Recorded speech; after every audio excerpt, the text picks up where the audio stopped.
Canada's Ultimate Challenge turns our country into an epic obstacle course. Hosted by Brandon Gonez, it's a breathtaking, heart-pounding cross-country adventure, keeping you on the edge of your seat over 7 weeks. Total strangers have to form teams and participate in 16 draw-dropping challenges. And we saw Team Yellow eliminated last week. And there is an elimination in this episode, and we won't tell you where that goes. Yeah, the one that dropped on Sunday. They're in the Hammer. Yeah, that's right. They've gone to Hamilton. And you especially should have loved this episode because a large portion of it takes place on a World War II ship. And then the second half, yes, Jesse, and the second half, they're dropping bombs out of a plane. A fighter jet thing. Yeah. You're leaving behind my bag, which is they were paddling in a boat.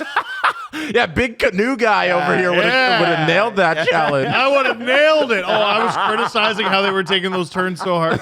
Oh, man. How did your canoe journey go? Better. Yeah. It's important. Teamwork. You got to do that little. You got a little bear down there so you can take the turn nice and sharp.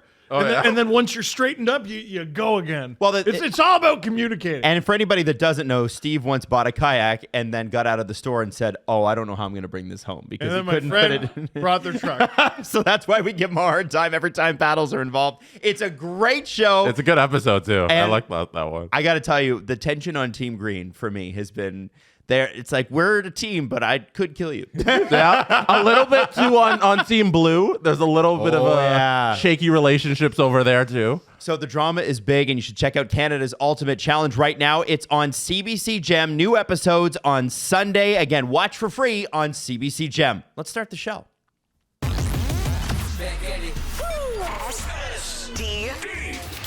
SDP, the Steve Dangle Podcast, with your hosts, Steve Dangle, Adam Wilde, and Jesse Blake. Let's go!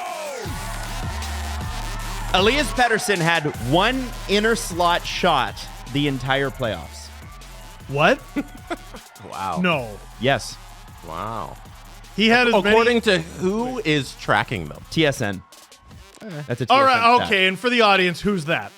What do you mean? Yeah. TSN. Oh, TSN. Yeah. Why are they credible? They're called the Toronto Sports Network, Okay. and they only exclusively cover the league. All I needed to hear. Yeah. So you're telling me, Elias Pettersson had as many inner slot shots on goal as Cody Ceci had Game 7 Winners. goals. Yes.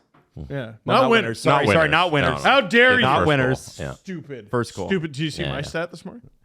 Read it.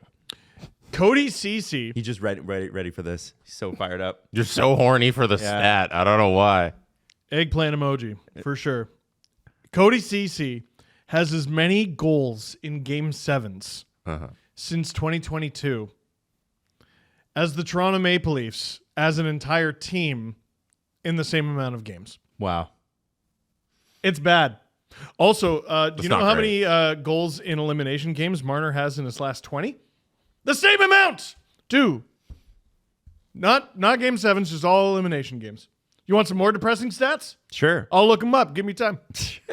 Edmonton allowed 3 goals in the final 2 games of the series. Now, Jesse, you were doing the game 7 finale. Yes. When the Canucks, I want to start here. When the Canucks started to look like they were coming back, did you believe they could?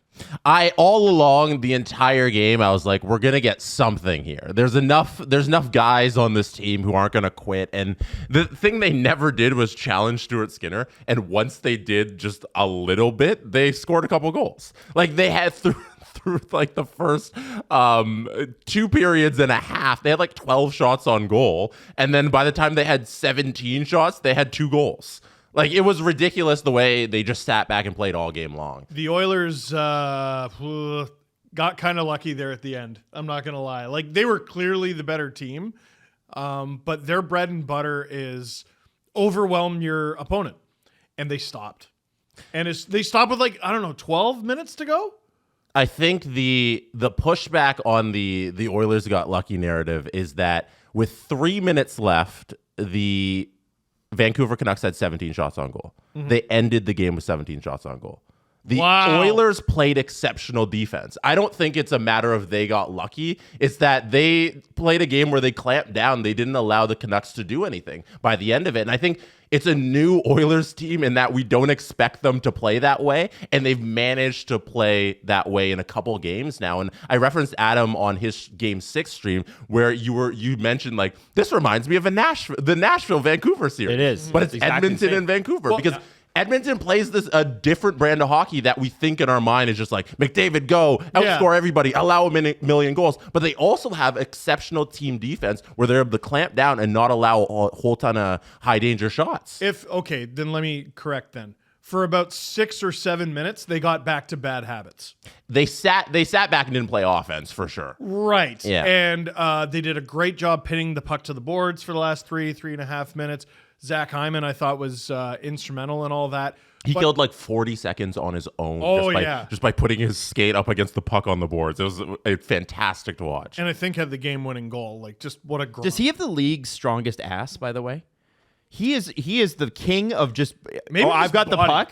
I got the puck, and my ass is going between me and you and this puck. Like, he just swings that thing around. I feel like I've, first of all, he does. You're shakes talking it about that thing lovingly. like a Polaroid picture, Steve. Damn, he Okay. does. I've met a lot of hockey players. Not a lot of them are like jacked up top. Like all of them are, their legs feed the wolf type athletes, right? The tree trunk legs, big booty, like you mentioned, strong core, and then you get up top and they got enough, but it's lean. Hyman's huge. Hyman is friggin' jacked. And I noticed that shortly before he left the Leafs. Grown, single tier. But that guy is he's a hunk of meat for sure. I think so. So when Edmonton really started to take off defensively in this series, it was when it exactly coincides with CC Nurse being split up, and they started playing the exact same defensive scheme that Nashville played against Vancouver.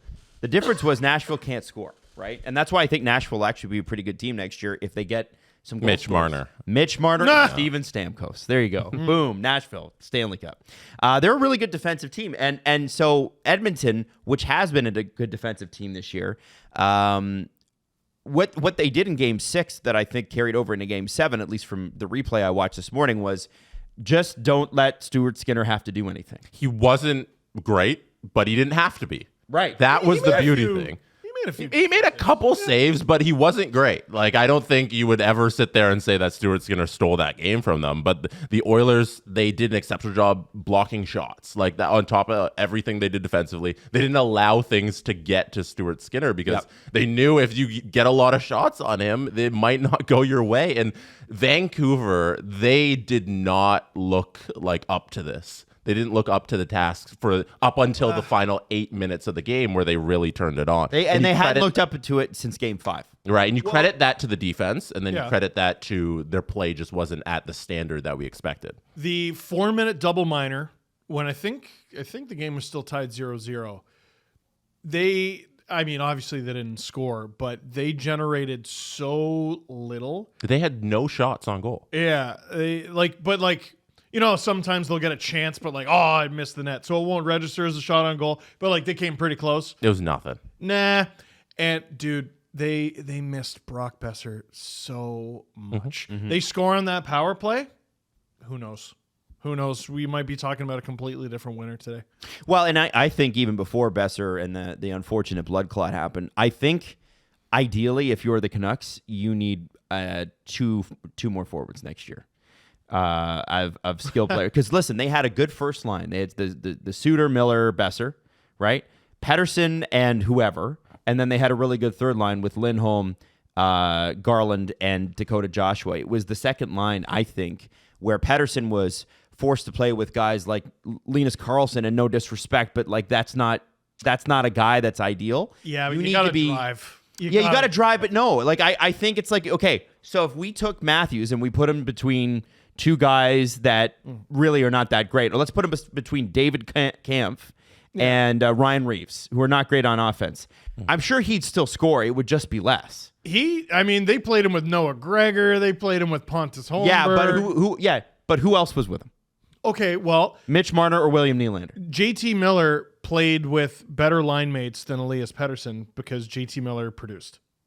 And last night, Tocchet gave Pettersson to Miller. Like that was the They first got the Lotto line It was back. the Mikheyev, Miller, Pettersson line, and Mikheyev had a chance early on and he couldn't finish on the nice little 1-on-1 with the goalie. And they didn't look bad, but they also up until the final 8 minutes of the game, they didn't really do anything. But you can say that about the entire team outside of Connor Garland, who was exceptional throughout the entire. Yeah, man, he was great. Really Yeah. good. Leaf fans, if you want to get mad all over again, go look at the chances Mikheyev had in Game 6 against Montreal. That's when I saw him not be able to bury that one. I'm like, there he is. Yeah, he's not a finisher. But he's always in the right spot. And he's so fast. The just score. Just the score, upset Ilya. Vancouver fans in the chat called him a passenger. Mikheyev? Yeah, He is. He's been He a is. passenger He all is. season long, and I was trying to give him some credit, being like, okay, but that's his role shouldn't be to be your big scorer. Like he's been kind of doing it. If his job's to get out there and just kind of do the dirty things for that line, like he's been okay at that, but he's also just been riding along, doing a lot of cardio. And I'm not gonna argue against the Vancouver fans who think he's been a passenger this season. What's that, Jesse? What's up? Oh, yeah, sure. I will tell you Ilya Mikheyev's buyout because a lot of people were asking yesterday. It is 1, 2, 3, 4 years, 1.15, 2.15, 1.15, 1.15. I think you just keep him for at least another year. I don't know if it's that bad. But, like, we're talking about... That's what I said. That's what I mean. Like the Canucks need a couple extra productive forwards. Somebody tweeted it out or something. I don't know if it was at me or whatever, but man, what the Canucks could really use Toffoli and Tanev this series. Man, well, you know, And they could have had him. You know what's funny? Like you mentioned, they could have used a couple other forwards. They unloaded Anthony Beauvillier for nothing. And then he went on to play them. Well, yeah, and then he went on to play them in the first round. But also, like, there have been Brock Besser rumors for years, and then he friggin' went off this year. But like, we were talking about Connor Garland at the beginning of the season, like in October. Like, it was a foregone conclusion he was gone. And part of that is their cap. JT Miller was almost a Penguin. Oh! Had the Penguins had Hextall figured out the cap situation, JT Miller would have been a Penguin this year. Right. So, like, they were trying to unload all these forwards. Pettersson's getting an enormous raise, and they need more. I think they just needed a healthy Brock Besser and a couple guys get a little older, and they'll be fine. That and their starting goalie. Like, Shelov's was really good. Not Thatcher Demko. Demko wouldn't have helped that Game 7. I don't think like, so there's either. no, You don't like, think? I also don't know no. that- Shelov saved, I think, 3 clear He was goals that incredible. should have been in the back of the net. Every goal Edmonton scored was a goal I don't think any goalie's really stopping. There was no. They were outmatched. You have the greatest goaltender in the net last game. Like, I don't think they win the game when they have no ability to generate offense outside of the end there. And with the other guys in the forward group, I think like you expected more from Lindholm. Like, we're talking about you bring in the forward group. You expected more from Lindholm, getting him at the deadline there. And guys like Lafferty, you expected to step up, and you don't get anything there. And they're obviously missing Besser. But if you look back to games 6, and even if you go to 5, the Canucks finished the series. It's either 0 for 18 or 0 for 19. I'm pretty sure it's 0 for 18 on the power play to end the series. Brock Besser was in those games, like their forward group didn't produce offensively at all. You can't win a series when you can't score on the power play. Well, you can't score on the power play. You get outshot into oblivion, which is what happened in the first round also, even though you won. Like, Rick Tocchet, I think as a motivator is incredible. As a speaker, I think is incredible. I don't know if he had the greatest playoff, man. He didn't adjust in the Nashville series when Nashville was shutting them down, and the only thing that got Vancouver through that was they were very opportunistic on the goals, right? They were consistently outshot, consistently outpossessed. Like, it was, and then you take it to Game 5, and you're like, oh, Vancouver could actually do this. But in Game 6, Edmonton really put down the hammer. And what was interesting, the Game 5 to Game 6 comparable is, in Game 5, Edmonton comes out, dominates the first, and then Vancouver really has the second and the third period. They really do win it. outright.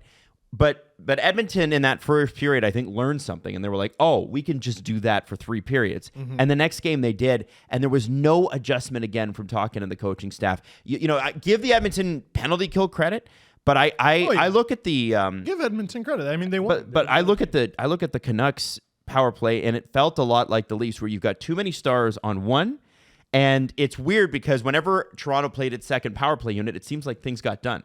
Whereas, you look at Vancouver's second power play unit, and I thought they were more productive at times in this series. And I think you got to spread the wealth around a little bit. Yeah, I agree. And I know the power play is going to suck up a lot of attention today. I mean, 5-on-5, it wasn't close. And it reminded me of games 1 through 4 of the Leafs Bruins series. The Canucks were doing dump and don't chase. They were just, here you go, here you go, here you go, here you go. And I know you're just trying to get it out. And every now and then, that's okay. Sometimes you just got to survive. But every shift, they were surviving. I think was it. Like, they were playing with fire from basically puck drop. to Adam's point about Tocchet and his kind of not having a great playoffs, I think it leans itself to he needs to be able to adjust the style of play for Vancouver to lend itself more to the playoffs, because the way they played in the regular season, which was very successful and very impressive to watch, was they were able to generate a lot of neutral zone turnovers, and when they get those chances in the offensive zone, they're able to capitalize them. Like every single chance they'd get, they didn't need a lot of them because they would always bury it, and it led to like some people looking at their stats and being like, oh, they're on PDO benders, but that was just kind of how they played. That was their formula for success, and it worked. But when they get to the playoffs, you can't low shot your way to victory in the playoffs. It's not an effective strategy. And what they're doing, putting up 17 shots, putting up 15 shots in a game, and they're not high quality shots. Let's put that way. And they're not high danger shots either. I believe they had the 3rd lowest shot total ever in the playoffs through their first 10 games. First 10 games of the Stanley Cup playoffs. You can't win that way. And it's a crazy stat because teams that shoot that seldomly do not reach 10 games. No, exactly. So, but the way they played against Nashville is kind of the way they played in the regular season. And against a good team, a good coach team like the Edmonton Oilers, where Chris Knobloch knows what to do to shut this kind of playoff style down, he did it successfully by the end of the series. He made adjustments. And he did adjust, yeah. He changed major pairings. He moved Draisaitl onto McDavid, off McDavid, depending upon the matchup nights. Dylan Holloway all of a sudden was like, I'm going to be Dylan Holloway now, and he be found really good. a role. Yeah. Yeah. That's a guy who's really struggled to find his spot on the Edmonton Oilers. You got Connor McDavid, Zach Hyman shooting the lights out, Draisaitl, Nuge. Dude, hits. Get your defensive stick in there. You're a role player right now. Yeah. Okay? I know it's not the best for your pockets. You're a role player right now. You'll score one day, set up guys one day. And he had a good goal in Game 6. Yes. Yeah. You know it's there.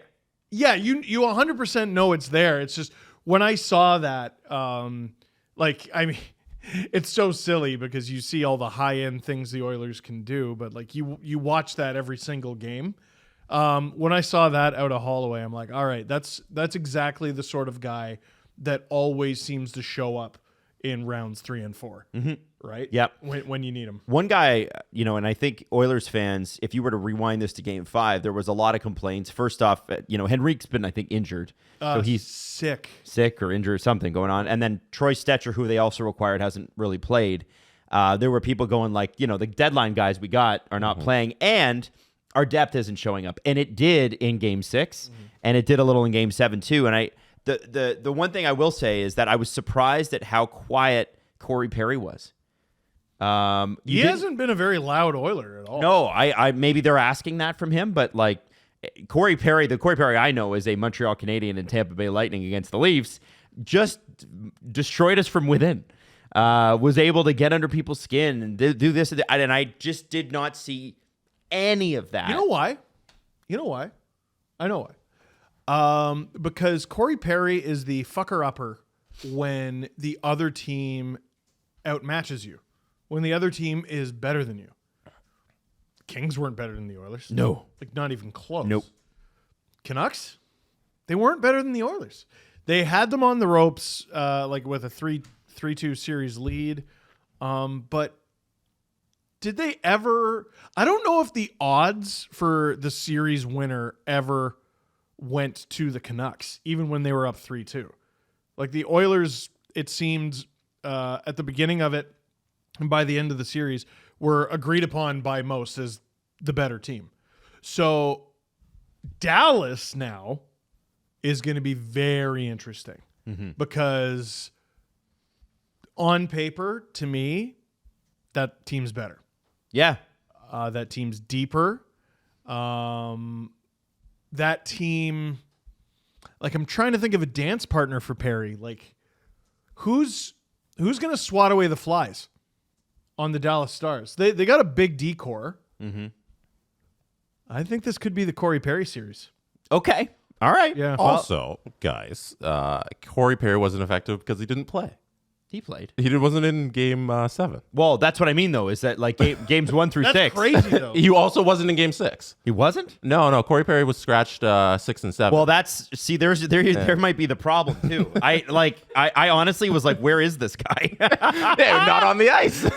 Wow. All right. Well, there you go. Yeah. Oh, yeah, because Sam Carrick came in. Yeah. Right. He didn't By play. the way, He I just played want to shout out Sam He played Carrick. the first 5 games of the series, and then he got scratched 6, and then they're like, oh, is he coming back in 7? And he didn't play last night. Yeah, the point still stands. Like, Yeah. Sure.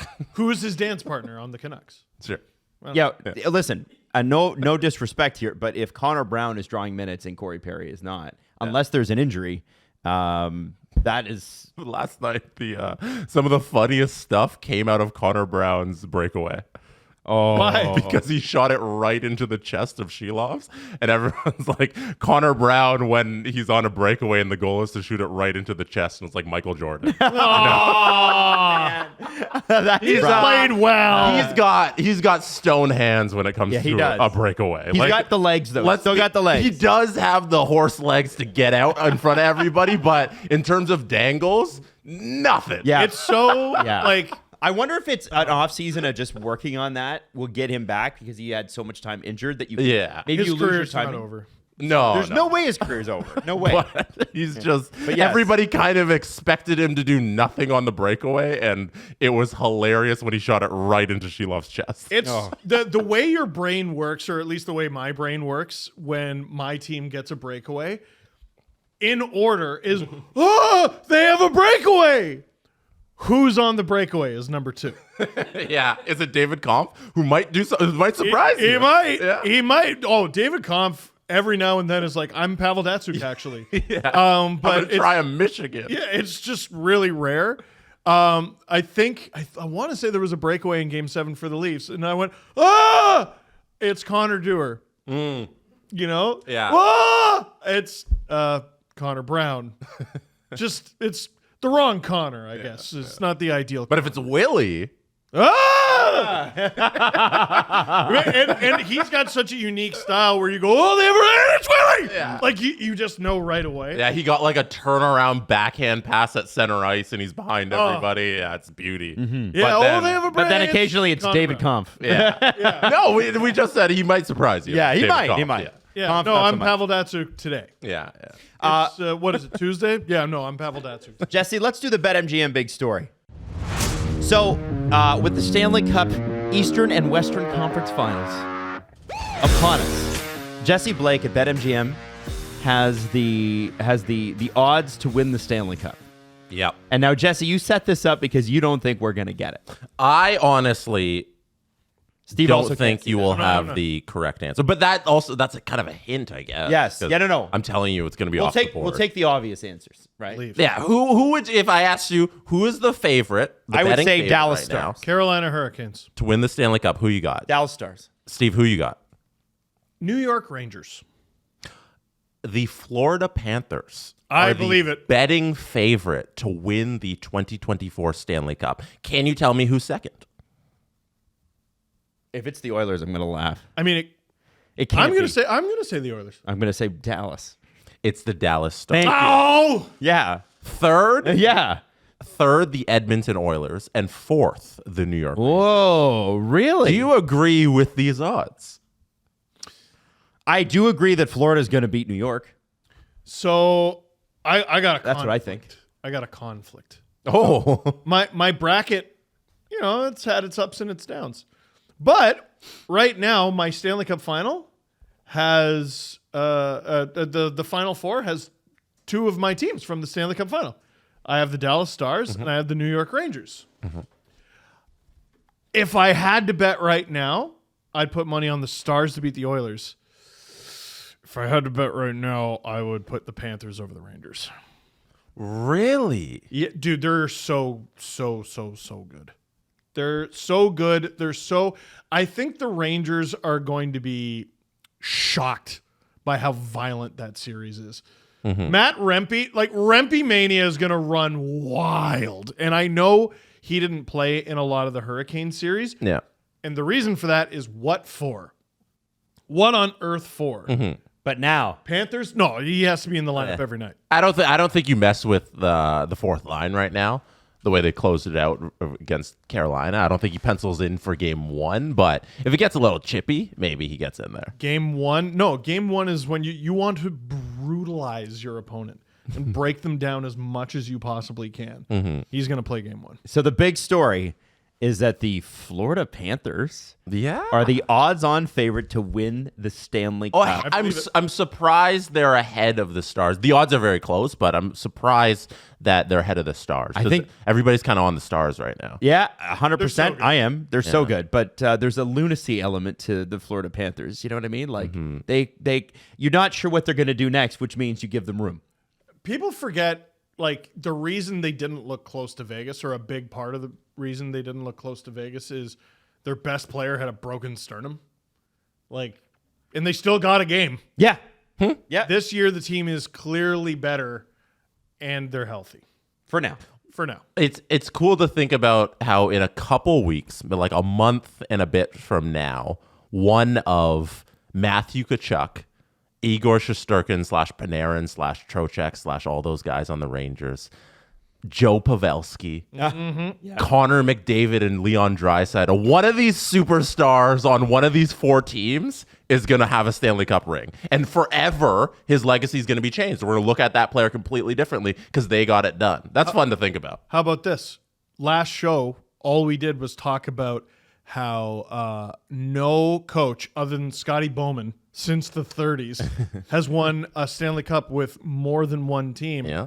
There's a 25% chance of that happening with Peter Laviolette. Yeah, we got a shot that he becomes number 4.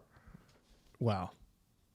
4/2. Yeah, Scotty Bowman's really All right. the only one. That is the BetMGM big story. So betmgm.com/dangle for all of your odds. And obviously, those Stanley Cup odds will change as the series plays out. So if you like what you see right now, you make your bet now. But if you're like, you know what, a couple of games in, I know those are going to change, and that's when I'll lock in. You can do that too. betmgm.com/dangle. Adam, we did a lot of talking about the Canucks and Oilers and how I was on the stream last night for game number 7, despite you streaming games 1 through 6. Yes. Why, for everybody who didn't tune in to me stream, because we're different flavors, maybe they're like, I'm going to skip the Jesse stream, you know? Yeah, I want screw him. Adam back. Can you let all the Vancouver Canucks fans know? And because the they were Oilers very fans. disappointed. And the No, Oilers you're fans. Why did the people not get the Adam Wild biased Canucks stream last night? What's your problem? Because at Christmas, my brother and sister-in-law gave my wife and I Neil Young tickets for Monday, May 24th. And this was before I even knew I'd be doing streams. Or not Monday, May 24th. No, that's not, yeah. Monday, May 20th. Some other year. Yeah. The May 2-4 long weekend is never on May 2-4. It's stupid. Anyway, the thing is that, so I was like, okay, well, I can't, if I had bought these tickets, I would have sold them, right? And then I would have done the stream. But I was like, this is a gift from them.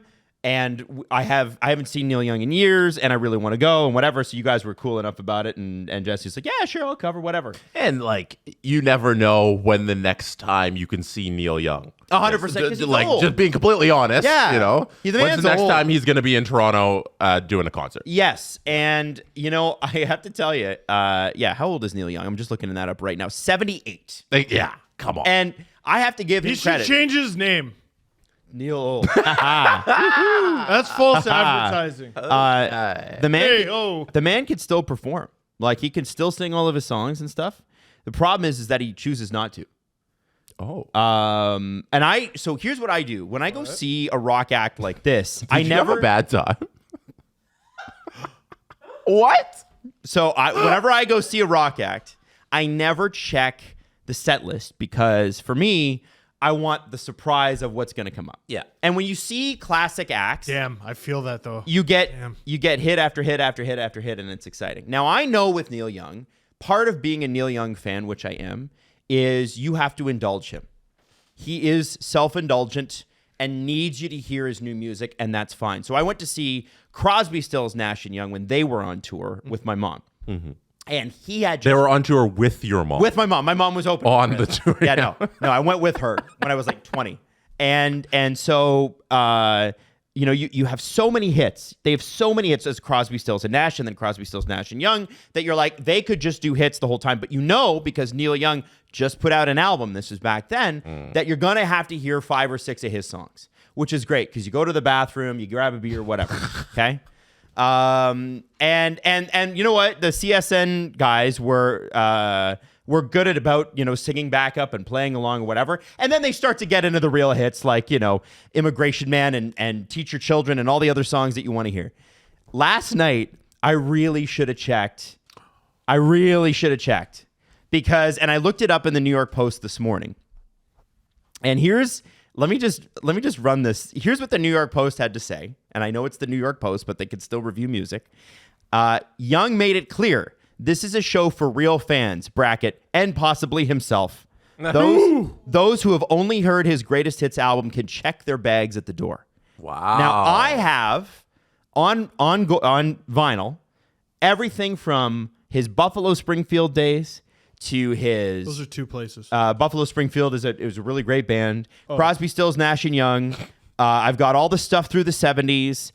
He had some garbage albums through the 80s. I don't have those. He had some great stuff in the early 90s. I've got all the key Neil Young albums. I've listened to the A-sides. I've listened to the B-sides. What I heard last night was 3 or 4 of his major hits and 15 of songs I've never effing heard before. Oh my God. And you know what the craziest part was? Because I'm among Neil Young fans. That you missed Game 7? Yes. Well, yeah. Yes. The craziest part is when you're among Neil Young fans, you don't say this out loud because they're like, you're not here for the real music. You're just here for the greatest hits. I'm like, fucking right. Yeah. Lawn seats were $100. You're right. I'm here for the greatest hits. And so I'm going to the bathroom and he's doing this song and it's like from his new album and it's about I'm a vampire and I suck the blood out of you, which is very not Neil Young. And some old guy walks in and he's like, I've been going to see this guy for 40 fucking years. And this is, I'm quoting him, 40 fucking years. And I can't believe I got to sit here and listen to him sing about some vampire sucking blood bullshit. Yeah. Give me Ohio. Give me Rockin' in the Free World. And then the whole bathroom started applauding him. Wow. I feel so They were bad. pissed. And you know what else is crazy? You're at the amphitheater, and any concert venue you're in, they have cameras so that you can see the stage. Mm-hmm. And you got to remember, Neil Young's 75 or whatever I just said he was, 78. 78, yeah. His audience can't see that well. Okay? Mm-hmm. Audience cannot see that well. Guess what? Shut the cameras off. So you can't even see. So we're back on the lawns, and Neil Young looks like a little... So they turned off the big screens at Budweiser? No, you're to stare at the stage. What? So you can't even... My wife looked at me and she's like, because she's a lawyer and her eyesight isn't that good because she's been staring at computers for years. And she's like, I have my contacts on. Is he on stage? Because she didn't recognize the first song because nobody did. And I said, yeah, he's the one on the right in the plaid. And she said, okay, so he is on. That is them. That's Crazy Horse. I'm like, yes, that's Crazy Horse. And wow. And then the last thing, this is the craziest thing. Everybody's getting like hot dogs or whatever. Yeah. You can't get ketchup at a Neil Young concert. Did you know this? Why? What? I didn't know this, but somebody was complaining in line, and they were staff they were staff, but also they weren't working. Uh-huh. So they were not like they were like event staff, meaning they had done all their work beforehand and then were enjoying the concert. This is all I want to talk about. So you can't at a Neil Young concert because he's so pro organic farming that he tells every venue no ketchup. Why ketchup? Because it's not made with organic tomatoes. What about all the other stuff? Well, that I don't know. What about like the meat? Well, and What the about bread. people who's the bread, which is highly processed. What about we don't need to list all of Hot the food dogs! items in the entire building. But you're not going to get What ketchup. about everything else? Yeah, this is an event guy. Again, I didn't order a hot dog, so I didn't know. I don't know if the ketchup was pulled from me or whatever. But it was like salt in the wind. And you're like, man, when he did do the hit, so he did Cinnamon Girl, and then he had an acoustic session where he did, Heart of Gold, and for the first encore he did Hey Hey My My, and you're like, this is what I'm here for. And you start to get going, and then he's like, he left for a second encore. Came back, and everybody's like, wow, this guy's just totally, this is ego play. People were saying it out loud in the lawns. This is ego play. This is ego play. He comes back, plays 2 songs on the second encore from the new album. No one's heard. And when you buy a ticket, you know what they do? They send you a CD. Because for a while, you couldn't get him on Spotify. I believe he is back on Spotify now. Quietly, by the way. Because remember, he was boycotting Spotify. But now he's back. But Joe Rogan's still on Spotify. Didn't accomplish the goal. Listen, man. Is that why he left? It was about Joe Rogan and the. I don't know where that came from. Yeah, he did. He left. What? Neil Young left Spotify in the pandemic because of Joe Rogan's relationship with them, and he said that Joe Rogan was spreading misinformation about COVID and the vaccine and stuff. Which, to a large degree, there have been a lot of platform things on the Rogan show where they were completely incorrect about all the medical claims they were making. But Neil Young pulled his stuff. Crosby, Stills, and Nash pulled their stuff in solidarity. And now they're back. And now they're all back. And Crosby, Stills, and Nash were back on in 6 months. Neil is quietly back on Spotify. Wow. It's like... Does Neil Young not realize that no one wants to hear his 2024 album? No, I can take this. No. Yeah, like the answer is no, right? Yeah, He's 78, and there's no reason anybody should buy a ticket to his show. Well, you should... Here's the thing. You want to play your new album? Pick the 6 best songs and start with a hit, fire those 6 songs in, and then give me hit after hit after hit after Yeah, but no ticket that was sold to last night's show was based off of that new album. No one discovered 2024 Neil Young and said, wow, this thing's really got me into him. No. Let me go to this show. This guy's about to blow up. Oh, wait. What do you mean he's got like a half-century catalog? They're listening to that because of everything else you've released, and they might not even enjoy that. Like, that's so disrespectful, I think. Yeah, I mean, he started with the song is not it's not unknown. It's called Cortez the Killer. It's a song about freaking Spanish colonialism. Like, you're just like, well, okay, cool. We're at a Neil Young concert. Here we go. And it's a I don't know Jesse that you could actually have that conversation with a rational Neil Young fan, because Neil Young fans, you're going to see them in the comments. They're going to be like, no, you go for the new music and screw the old stuff and whatever. And it's like, okay, cool. You can be like that. Right. You can be like that, but I guarantee you that's like 5% of the people there max. 5% of the people that bothered to buy the tickets are like, yes, what I want to hear is the new music. And I would say that's high. I want to know, I want to hear the shit that I grew up listening to, the reason that I like this person. Because it's not like it's not like Ariana Grande, where she's in the midst of the middle of her career and she releases a new album, and all of those songs on the album are popular, and you go and you listen to that, plus some of the back catalog and all this stuff. Yeah. The man has like 40 albums. He does. He has so many albums. How many are good? I would say more than half.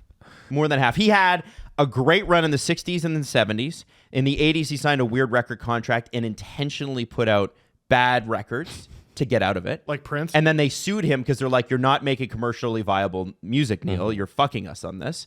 I don't know how that ended. And then in the early 90s, when grunge came up, he was like known as like the godfather of grunge, and actually had a resurgence with Harvest Moon and Rockin' in the Free World and some of that stuff. But he hasn't had like hits. Not that he's looking for hits, but he's not had like Neil Young classic, oh my God songs since the early 90s, like Jesse's talking about. Right. You can have resurgences. This just isn't one of them. Yeah, and I just feel like as an artist, as a performer, as a person who has fans, there's an obligation to the fans to entertain them with things they want to consume when they are a paying customer to your product. And as somebody who is just hearing the story from you and then commenting on that story, I just feel like as the performer here did a disservice to their fans by leaving, it sounds like, the majority of them disappointed, because they're there to hear a selection of content that you made that they're there for, and they didn't pay for this. Yeah. I have 4 things. Number 1, applause in the bathroom is wild. That is people were pissed. absolutely wild. Yeah. Number 2,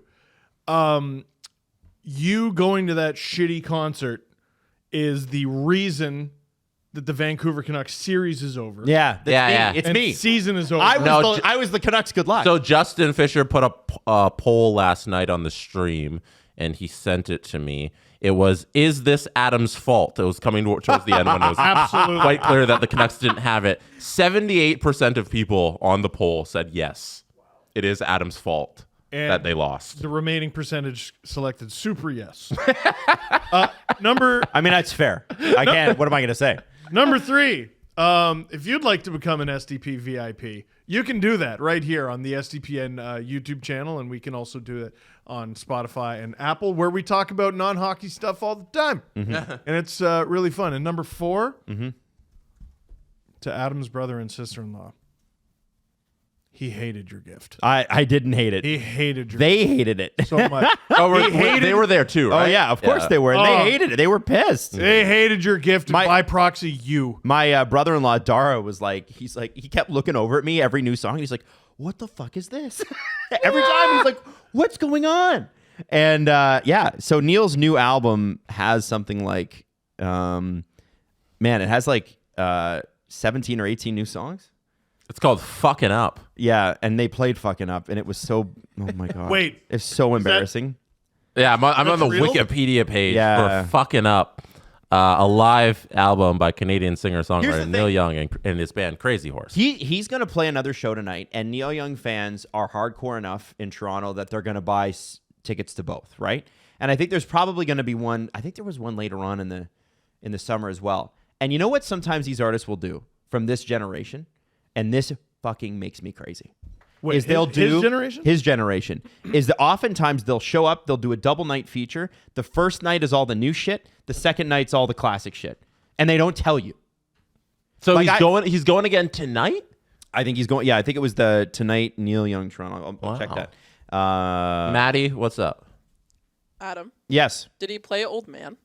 I'll have to look at the set list. Hang on. The fact you don't remember, Yeah, I was I mean, so it upset. obviously didn't resonate. Yeah. I can't even remember, to be honest with you. I was like, No. I know. Here's the ones I know he did. Wow. Oh, not memorable at all. He did. I thought you were quiet when I came in here. He did Cinnamon I Girl. thought- He did Heart of Gold. He did Down by the River.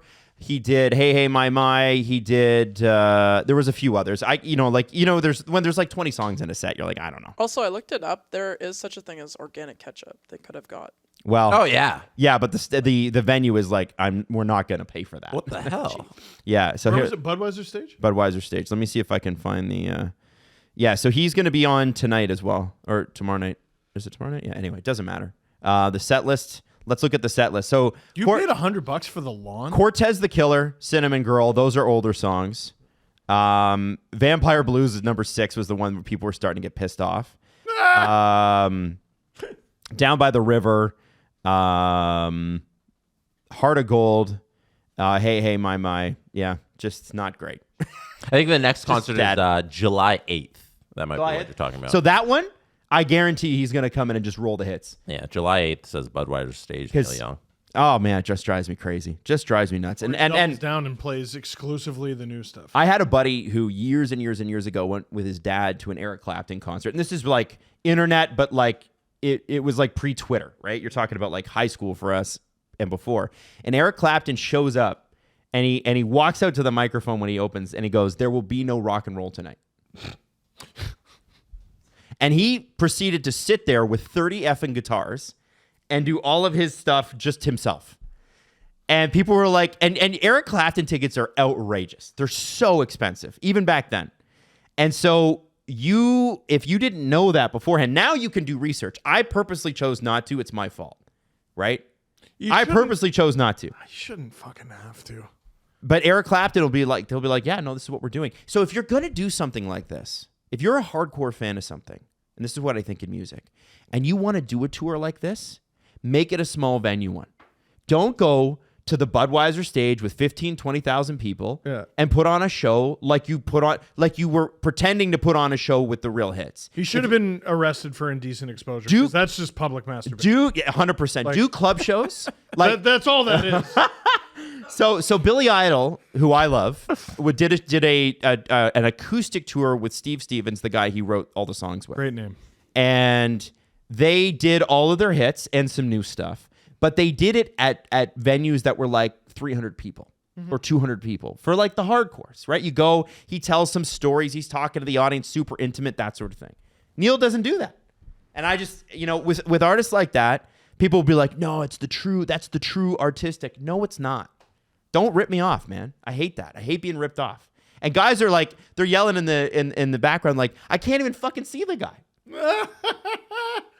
Well, the thing about Neil Young's core demographic is when they're upset, they never let you know it. They're never upset with him. He's God. Neil can do no wrong. That's what you watch in the comments. Watch in the comments how many people are going to be upset with me for talking like this. You're just there. You're just there for the greatest hits. Yes. Adam, I think you're preparing for a fight that's not coming. Oh, it's coming. I think they're all going to agree with you. Steve, who are you giving the goaltending matchup to in the Edmonton-Dallas series? It's kind of obvious, but give me your answer. I mean, it's kind of obvious, but like Jake Ottinger, for as consistent as he's been in the playoffs, had his moments in the regular season. And Stuart Skinner, I feel like we're acting like he's incapable of winning a hockey game, which just isn't true. Yeah, and Adam, you streamed games 1 through 6. Like, who are you in favor of here? Where's your lean, Edmonton or Dallas? Adam. You got to take the burger out of your mouth. Is that a 100% fresh, never frozen Wendy's burger in your mouth? In fairness to him, I wouldn't take it out either. No, and can you take a look at it, Steve? Is that a square cut burger? It sure is, and you can really taste the square. Do you know why it's square? No. Because they don't cut corners with the freshness. Whoa! Let's go! Adam, tell him. Adam, tell us how good it is. It's so freaking good. Best tasting burger in the game. Taste test. The best taste testing burger in the game. Easily. Oh my God. Adam, you got a lot of mayonnaise on your mouth. Hey, there's a happy customer. So head over to your local Wendy's, go to the description, find out how you can download the Wendy's app, and go get yourself a burger just like Adam. It's fresh, never frozen. That's Wendy's. Adam, thoughts? Delicious. Shady Rays. Steve's wearing them. And he's brought them to the show many, many times and left them in the car and not brought his Shady Rays on the air. But now we finally get them. And I got them, and God, like I'm looking straight at our studio lights. Those are dad sunglasses, They're fine. man. Those are dad glasses for sure. They look good. Right? Yeah. That's a man who's had 2 kids. These are good lawn staring sunglasses. I'm going to stare at the lawn so hard. If somebody's making too much noise on your outside of your house. Here, let me just... Yeah, good furrow brow glasses. Yeah, 100%. Can't really... Oh, there you go. Yeah. No, it's giving big Dwayne The Rock Johnson vibe. Really, yeah. boys? There Really? you go. Yeah. Now listen, Shady Rays are an independent sunglass company, and there are not a lot of those left. That's important. If you look at who owns all the sunglass companies, it's like 2 companies. And Shady Rays are not one of them. They're independent. They offer a world-class product. Oh, there's lots of complaints about it. I'll tell you that. Yeah, their product has been rated 5 stars by 300,000 people, and their shades have durable frames, crystal clear optics, and it makes them the perfect choice for all outdoor adventures. Whatever your style, it's not just what Steve has here. There are hundreds of styles at shadyrays.com, and use that promo code SDP, because when you buy 2 pairs of polarized sunglasses, you're going to get 50% off the total price. Again, shadyrays.com, use the code SDP for 50% off 2 or more pairs of polarized sunglasses. If you don't love what you got, You can return them 30 days risk-free. Let's get back into hockey. We have two previews to do, ladies and gentlemen. We got New York, Florida, and we got Dallas, Edmonton. A really interesting Eastern and Western Conference matchup on both sides. We're going to do a 10-minute preview of both. I'm actually going to time it because we usually do these anyway, right? Okay. So what do you guys feel like starting with?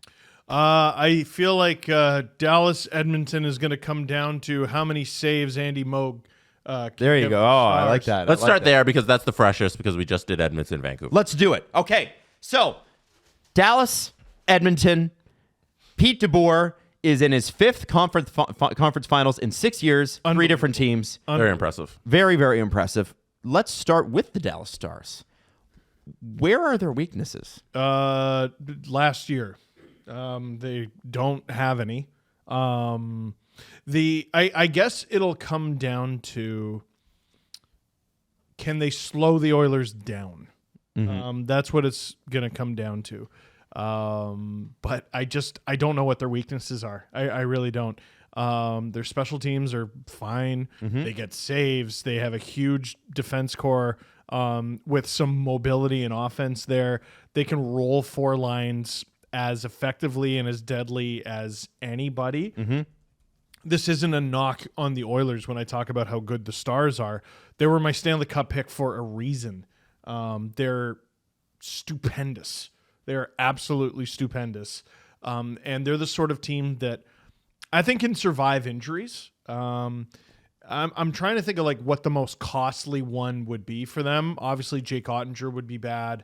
Miro Heiskanen could potentially sink them. I think he's that important of a player.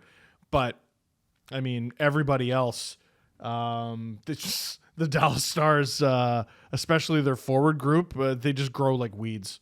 Yeah. And that's frustrating. Oh, my if God. You're a fan of any other team. Oh, they just hit on everything. Like, they had the old crew of, Jamie Benn, who is still just getting away with murder. Tyler Seguin, Joe Pavelski, and then Jason Robertson comes in, and Wyatt Johnston comes in, and Rope Hintz, and friggin' Logan Stankoven, and they're absurd. They're absurd. There are no weaknesses. They can bang and crash with you. If I'm the Oilers, what I do is I try my best to drag them into the nonsense. Okay. Which I think the Oilers can do. I think that's the only way to beat them. Apart from, getting a few saves and elite performances from your elite guys. But where the Oilers were clearly the better team over LA, so there wasn't much room for the nonsense.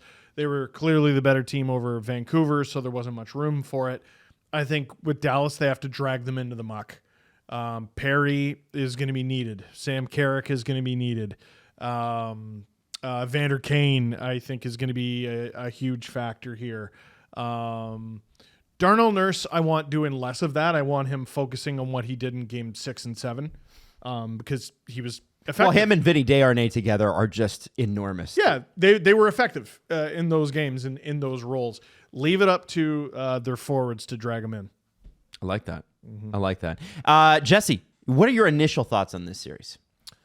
One thing I was looking at was that amongst the teams that are left here, the Dallas Stars are last in goals for. They're also last in penalty kill percentage. So when I look at the Edmonton Oilers and I say, okay, how can they exploit the Dallas Stars? What do the Dallas Stars need to clog up to win this series? I look at those two things.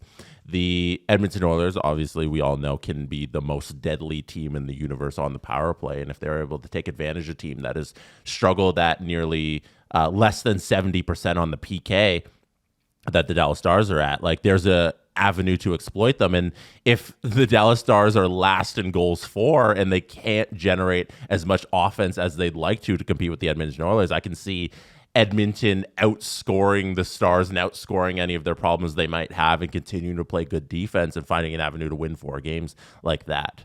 So that's kind of where I'm thinking is Dallas going to get enough stops to keep them in this series? Well, and they're not perfect because we saw them go up big on the Avalanche a few times, and almost every time the Avalanche either made it interesting or came all the way back. Now, Dallas did win the season series, the regular season series, 2-1. Interesting, though. Fart. McDavid and Draisaitl did not score in the regular season against Dallas. That is interesting, especially because McDavid has looked the most human I think I've ever seen. Yeah. McDavid in the series against Vancouver had 3 games where he was held pointless, and the only other time he did that was in his rookie year in the playoffs. That's Or wild. His first year in the yeah. playoffs. Sorry, not rookie year in the playoffs. Rookie playoff year. But how about that? He's got other guys around him in his core And to that's pick up the pieces. thing. There are now depth pieces in Edmonton, which is a luxury they didn't have before. And Leon Draisaitl has been incredible. So if anybody, if you need like, one guy's got to be otherworldly, they have one, and the other guy's just been all right. At least one. Yeah. The matchup of like a guy like Hakanpää or something like that, and Hyman, like just those two are gonna beat the shit out of each other in game 1, and I think that'll dictate kind of how the series is going to go. The longer we talk about this series, like there are avenues for the Oilers to win. Oh, yeah. Obviously, I mean it's Final Four. They're one of the 2 best teams in the West, right? There are no flukes when it comes to the Final Four. I don't think you luck your way in here, but I just think the Stars are a more complete team. They're just not immortal. It's going to be very interesting to me to see the difference between the 2 decors. And Can you read that decor? for Dallas or for Yeah. Edmonton? Dallas. Dallas. So Thomas Harley, Miro Heiskanen, Ridiculous. Esa Lindell, Chris Tanev, Brutal. Ryan Suter, Alex Petrovic was in the last one. So No Hakanpää. well, because he's day to day. Oh, right. So just put him in. Okay, so put Hakanpää in, and Rupe Hintz is day to day as well. But I would imagine he draws in at some point in this series. This is a really strong defensive core, and the one thing about Dallas is when they made the Stanley Cup final the last time, they were defense, right? Oh, they're completely different. They are. It's wild how completely reset they are from half a decade ago. Isn't it? Yeah. And by the way, can you believe it's half a decade ago? I know. I don't know if I like that. Oh, I don't want to hear that. Technically less. Yeah, but no, 4 years ago. 2020. Listen, it's COVID. Shut 4 up. years. Yeah. And so, with Dallas, the thing that gets me when I look at the lineup, just looking at it on paper, first line, Ben, Johnson, Stankoven. Second line, Robertson, Duchesne, who scored a big goal in the last thing, Joel Pavelski. And Joel Pavelski's playoff points are a massive part of this. You get to the third line and the fourth line, Marchment, Sagan, Dadonov. That's a good third line. It sure is. That matches up well against Edmonton's third line. And then Fashka, Sam Steele, and Craig Smith. Now, and I have not included Hintz in that. So Man, that's a solid all the way through 12. I don't know how you could possibly run the Edmonton Oilers and not think the muck is how you win this series. So Corey Perry, Okay, Evander Kane, that top line. Ben, Johnson, Stankoven. Ben is I'm sure he's a great guy. On the ice, he's human garbage. Yeah. He's a horrible person on the ice. Yeah. But there's only one of them. And he's got 2 rookies basically next to him. He's got a sophomore and a rookie, and an undersized one at that. Yeah. Maybe when Rupe comes back. What's the second line? Second line is Robertson, Duchesne, Pavelski. You can rip those guys apart. Especially if your Edmonton's second line, which would be, Holloway, Draisaitl, Kane, not fun to play against. Or you can throw Janmark out there because he sometimes draws into the top 6. I guess what I'm saying is Dallas does have agitators. What about Marchment? It's not enough. It's got to be throughout the lineup, and to me, that's 2 guys. You got Ben, who's a son of a gun, and you got Marchment. You know what I mean? The other guys they can withstand. If Dallas is going to win this series, they're going to win the way Tampa won their cups, where Tampa wasn't afraid of you, but they weren't the aggressor. Okay. You know what I mean? So that's how Dallas can win this series. But man, I mean, at this stage in their careers and in terms of how healthy they are, if you're the Oilers, you probably don't want to have your whole game plan be like Evander Kane or Corey Perry or Sam Carrick. But I think that's how you do it. Okay. Looking at the Do you guys have anything you want to add? I just want to talk goalies for a second. Yeah, Because I think that's one of the is- more interesting sides of it. This is a big differentiator. Now, we know that when Edmonton wants to, they can block you from getting any traffic in front of Stuart Skinner. And they did it against the Canucks, and the Canucks are pretty good on offense, even with players not performing at their best like Patterson. The thing is, Stuart Skinner's got a less than 8 he had a less than 8 save percentage going back in his career in the playoffs. It was like a 793 or something like that. It's better now. But you talk about toughness in this series. If you get a little bit of body in front of him, you have to think that Dallas can walk away with this pretty quickly if they get in early. Pavelski's so good. He's Stands in front of the net. old. He's so old. He scored his. So old. He is, man. Like he's once Giordano retires, I think he might be the oldest active player in the league. Oh, okay. I didn't know that. He's Yeah. old. There you Like go. he's 37, 38, something like that. He might be 39. Like he's really up there for a professional athlete. And you notice how I had to say that? I'm going to say that more often these days. But he's really old for a professional athlete. Like there is a scenario where I could see Dallas going up like 2-0 in the series, and the Oilers just beat the shit out of them and force. Okay, but a 6 or goaltending a though. 7. But goaltending. Goaltending. Well, like I mean, to me, parking in front is up to the defense, right? I mean, Skinner does have to battle his way through. He's got an 881 in these playoffs, and his career is an 882. Jake Ottinger has a 917 career save percentage in the playoffs, 918 this year so far. Ottinger had a real up and down season, but like in the playoffs, it seems like he's a pretty consistent player. So you know what to expect out of him. He's going to be roughly that. Jeff Skinner. Damn it.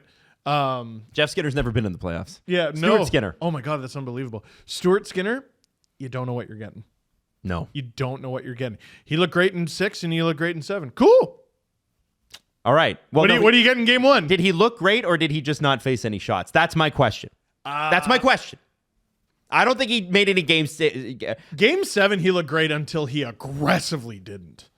You know what I mean? And then what happened in the final 3.5 minutes? Well, they just didn't get any shots. That's right. Right? So that's definitely an X factor. With all of this said, okay, because you just don't know until the rubber hits the road. What's your prediction going into the series? Who's the winner? How many games? Edmonton in 6. Ooh.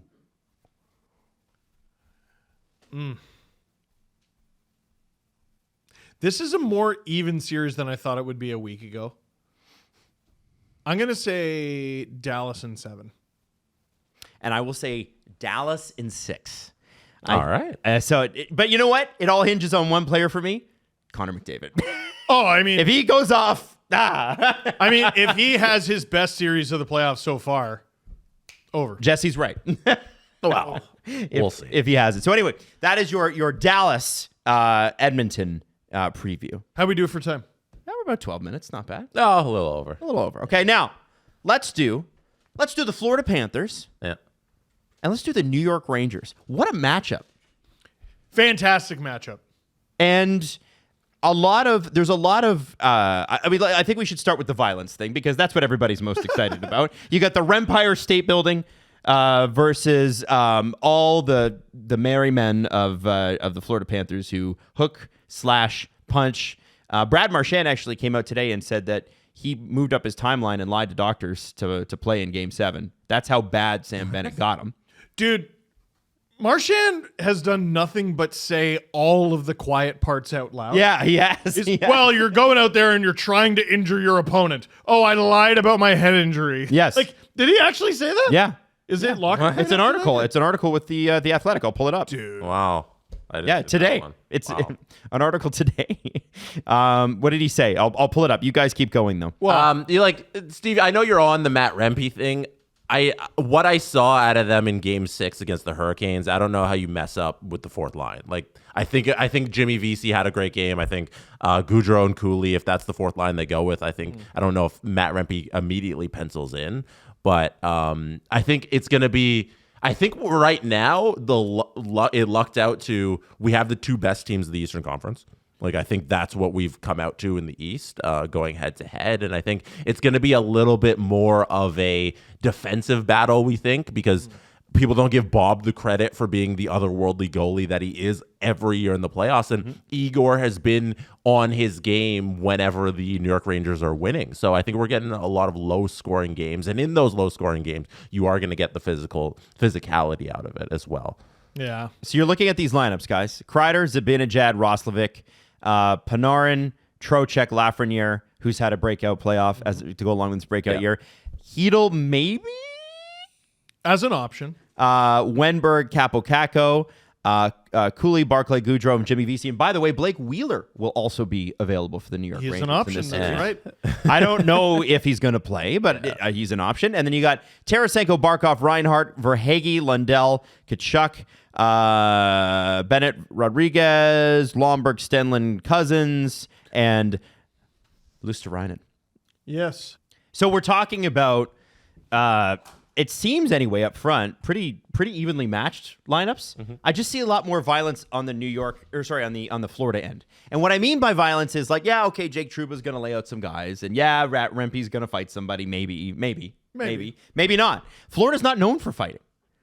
They're really not. That's actually kind of an interesting point. Who do they fight? No, they're just, it's scrums after every whistle. Every damn whistle. And I think that's going to wear on the Rangers potentially. I wonder about the decor. It's, here's the problem with talking about teams like, the way I talked about Edmonton versus Dallas, but also talking about the Florida Panthers. They're really, really good at hockey. Yeah. They're really good at hockey, and it's not just about being a bunch of assholes. And when it comes to the Rangers, they're underratedly tough. Like, again, it comes down to the perception is messed up because of Rempe. But if they're going to win the way that Tampa won in 2020 and 2021, which is by shortening the season. No, it's by they're able to withstand the onslaught of the other team and not necessarily be the aggressor, right? Like Tampa, they weren't afraid of the nonsense, but they never really initiated it. So that's what I think there's going to be more shots than you think. I think it's going to be more wide open than you think. I think there's going to be odd man rushes.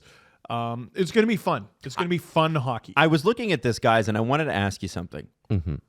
Is this the best goalie Florida's faced in the last 3 years that they've been in the playoffs? Ooh, okay. So who do we got? We got Ullmark, Swayman. I mean, Ullmark won the Vezina last year. Yeah. And Joseph Woll. In the second round, they got Woll and I think like one game at Ilya Samsonov. Don't remember who the Hurricanes threw out. Probably Freddie. Freddie and Kochetkov, maybe. Right. And then Aiden Hill. Who was on his game. He was on his game. And who did they play in 2022 when they won the Presidents? Vasilevsky in the second round, and then who? Didn't they lose in the first round? They lost in the first round. No, they lost in the second round. Oh, the second round? To Tampa. They got swept by Tampa. Oh, right. They beat, I want to say, the Islanders? Okay. So I think this is the best goaltending they're going to see. I mean, it's Igor Shesterkin. Like, depending on who you ask, Rangers fans. He was the best Caps, goalie in the by world. the way. It was a Cap. Oh, it was the that Caps. for sure is the best goalie they've ever seen. Oh, my God. Oh, wait. Was that Samsonov? I think it might have been. Good question. I think it might have been. In 2022? It doesn't matter. It doesn't matter. But, yeah. I mean, it's Igor Shesterkin. And it's Igor Shesterkin playing how we all thought he could be. Remember last year we were like, uh-oh, what happened to Igor? What happened to this guy? No, he's playing absolutely fantastic. It's going to be such an interesting adjustment from New York too, because you have the Hurricanes who aren't about the nonsense at all. At all. They just want to have the puck, shoot it as often as they can, score as often as they can, and fail to do so with volume. Whereas the Panthers, I think, are a little bit more efficient than that and welcome all the nonsense. Yes. So you're going from one of the least nonsense-prone teams one of the least after the whistle prone teams in the entire NHL to the heavyweight champions with the Florida Panthers. It'll be a really that to me is a mental adjustment that the Rangers are going to have to make. They're going to have to stay out of the box, not get sucked into it, not lose trades. Because the deeper we get into the playoffs, the more 4-on-4s we're going to see. Yep. I don't want to call this. I don't want to call that. Don't take a stupid one, and make sure you don't lose a trade. Like if, I don't know, friggin' name a player, Ryan Lomberg gets in your face. Make sure it's not Mika Zibanejad going with them to the box, and they can talk about how glorious each other's hair is. You don't want that trade. Yeah, as the resident Rangers fan, there's a couple things that I'm like specifically looking for out of this team in this series that I'm going to be watching. The first is the penalty kill because it's been so exceptional. Yes. They outscored the Hurricanes. Not by the end. By the end of it, the Hurricanes, because they scored a power play goal in the game 6, so they didn't fully outscore them. But for most of the series, it was 2-1 in favor of the shorthanded team of the New York Rangers on the penalty kill against the Hurricanes. So I want to see if they can just keep that up and shut them down because that's been the best penalty kill in the playoffs so far. And then the Trouba Gustafsson pairing that they had for most of the Hurricane series, and then Laviolette finally went away from it. They got caved in every single time they were on the ice, and there was I've talked about it a little myself where you thought about scratching Jacob Trouba, and it got that bad. And then they paired him with Keandre Miller. They moved him up. They kept Gustafsson on third pair, and now that he's with Miller, he does this thing where every time he touches the puck, he throws it on net. It's a hot potato with Jacob Trouba when the puck's on his stick. And it seems to suit his game a little better. He's still getting beat in the defensive end, but offensively, he has a bigger impact now. Scored that where he just beat Anderson clean on a break. Like Jacob Trouba doing that. So it'll be interesting to see how they deploy Trouba and Miller against the Florida Panthers, who can beat you offensively in so many ways. And then lastly is just like, does Igor stand on his head and steal a couple games? But yeah, I know Trouba is like the heavyweight open ice hitter, but when I think about Jacob Trouba and how he can be a liability at times, I think about Matthew Tkachuk. There was an interview he did mid-game. It was pre-game or mid-game this season. I don't remember who it was against. And they're like, so what was the strategy? And he said, for the first 10 minutes, there's no puck. And I think that's what game 1 is going to be. For the first 10 minutes, there's no puck. And just throw anytime hits. Jacob Trouba's on the ice, there's no puck. Just clobber the guy. So my question to you guys then is, with this series, because we're getting on the 10-minute mark here. 10-minute preview. We are. Okay. Well, that means we got 2 minutes to go. Who do you give it to? How many games? I picked Dallas before the playoffs began, and I stuck with them. You having a tough time sticking with New York? I'm having a hard time sticking with New York, and I think the world of them. They're a really good hockey team, but the Panthers made the Cup final last year, and I think in a 7-game series, this year's Panthers team kicks the shit out of last year's. Panthers in 6. Jesse. Panthers in 6. I'm not happy about it. No, I picked the Rangers going into the playoffs to win the Stanley Cup. I don't think I can bail on that now, regardless of how good I think Florida really is. So I'll side with the New York Rangers in, let's say, 6 games. I think we're going to war, boys. I think we're going to see a war, and it's going to be exciting because, Steve, you're doing the streams for this, right? I sure am. And so get wrecked, Jesse. We're going to see, I think, a 7-game war of attrition. Mm-hmm. And I think in a war of attrition, Florida wins. Mm-hmm. Because I do think that they survive it better because of the nastiness they have throughout the lineup. And playoff Bobrovsky versus playoff Shesterkin. The battle for who gets the net in Russia. Ooh, if they whenever they're allowed back. Yeah, whenever they get back. Oh, that's true. They're not allowed there. If you were the Russian Olympic Committee, outside of feeding everybody steroids, who would you pick for your starting goaltender for the Russian winner of Andrei this series? Vasilevsky. But those two can compete for backup. That is a very good answer, Steve. I like that. All right. So those are your predictions. Moving on. I want to quickly talk about something that I love. European media.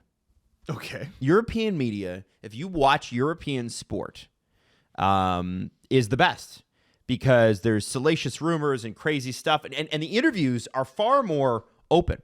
And they'll go and they'll talk to your family members. Oh, well, and that happened with a Leaf once. Mm-hmm. And we lost our minds. This is why, like, when people talk about how hard Toronto is to play in, and we always go, oh, but like imagine playing for the Knicks or playing for the Lakers. You got it wrong, guys. Get a friend from any other part of the world. This is a spa. Oh my God. These guys have it so easy. North American pro sports is like a Nordic spa compared to playing over there. Yeah. I'd love to know across the what Atlantic. Japan and South Korea are with baseball too, because they're pretty intensely followed. I'd love Probably to know what their polite media's and like. organized. Yeah, that too. But they're also loud and aggressive Yes. about the sport. So here's what Marty Necas' dad said to Denick Sport. Oh, I love this. Marty Necas' dad said, I will be very surprised if Martin Necas plays for Carolina next season. Martin wants to be traded. In my eyes, Necas is a great offensive winger. Wow. So, now let me contradict myself a little. Uh-huh. There is a dad in this city that is talked about a lot. That would be Paul Marner. I didn't say that, Adam. You just did. How dare you? Right. But he's never come out and flatly said something like that. Yeah, And- through intermediaries he has. Through yeah, there's a lot And of not whispers. exactly that, but it was a negotiation point. Oh, they're going to go play with Zurich. Oh, Columbus is going to offer Yeah. them $14 million and he's going to sign it. No, but It was all crap, but we all knew where it was coming from. But this is Marty Necas' dad basically being like, I don't give a fuck. His name is Mike. You know that meme? That's almost exactly what he did. That's good. I like that. I don't give a fuck. He wants to trade. He's not going to play in Carolina next year. Right. And I think if we were to hear that, we would lose our minds here. So I guess maybe that's the difference. I mean, that's wild. I mean, it's as a content creator, that's spicy. Mm-hmm. Give him another interview. Who else's dad is at the World Hockey Championship? Let's go. No, that's excellent stuff. Yeah. I mean, we all have heard rumors that Necas could be on the move, but we've never heard it flatly said by someone's dad. Yeah. Yeah. And what we've seen it tweeted by somebody's dad, though. Clayton Keller's dad desperately wanted him to get out of Arizona. And then didn't he say he was like hacked? Yeah, he said he was hacked. Hacked. Yeah, who's hacking Clayton Keller's dad and then tweeting that? And Who's believing that? It was like people who believed that when the Blue Jackets were like, we investigated Mike Babcock and found nothing. And Yeah? everybody's like, yeah, you know what? They invest. Good for the Blue Jackets. Well, and there was a bunch of people who just took them at their word. Stop it. Stop. Other dad stuff. I almost said Mikko. Arturi Lekkonen's dad. Mm-hmm. He was getting spicy in the Finnish media, talking bad about Mikko Rantanen. And Rantanen basically said, keep my name out of your fucking mouth. And then he had to go back to playing with his son. Yeah, I think there was a wasn't there like, weren't they upset about that? Weren't they like, didn't they have to do some, didn't he have to apologize for that though, his dad? I want to say there was a back and forth. I don't think Arturi was ever involved. Right. And I mean, sons are not their fathers and fathers are not their sons. But those two won a cup together. And it was just fascinating that Lekkonen's dad supposedly in the Finnish media, I want to say he's a broadcaster. Yes, he is. He is a broadcaster. He's- And I don't think he wanted to start a fight. No, but he said something like, yeah, this off-season regime sucks. And then Rantanen proceeded to light everyone on Got over fire. 100 points. with for- Carolina, it seems like there's going to be a lot of turnover on that team and a lot of new faces on that roster, especially because like they're going to have to move Marty Necas, it seems, because he's an RFA and they just won't have the room to pay him what he deserves to be paid, and just all of the UFAs that have stacked up in 1 year. It's going to be a completely different Carolina team starting next season. Yeah. Which will be fascinating to see how they navigate that this offseason. I have some great career advice. Whether you're a general manager trying to negotiate a trade or you're a free agent trying to sign a deal, if Carolina calls you, hang up the phone. because they are calling you because they think they can get you for less than you're worth. And if they're calling you for a trade, they're doing it to pants you in front of the world. The only person I think who got fair value on a deal in Carolina that I can think of is Tony D'Angelo. Yeah, like for everyone has their blind spot. Like For $2.5 some reason, million or they've something. I was like, decided that's that fair. one. Yeah. Do you think the Hurricanes regret going so hard after Kotkaniemi and then giving him the Yes. long deal for $4-point-something million? Oh, it's and more than then that, Jesse. At Kotkaniemi's deal? It's like $6 million per. No. This No. first year was $6 million. No. Right there, and then they've done it before. His extension is 8 years. Yeah. $4.82 million. The 1 year was to And- get him out of Montreal. Yeah, Right, and they had to give him all right. that. But now that, because they had the room to do it, Yeah. but now that they're in their cap crunch era, like this is their time where they got to pay guys, and they have him on the books for $4.82 million for the next. He's only expired 3 of those, so 6 years. That's a lot of money that could probably be reallocated to somebody else. And would you look at that?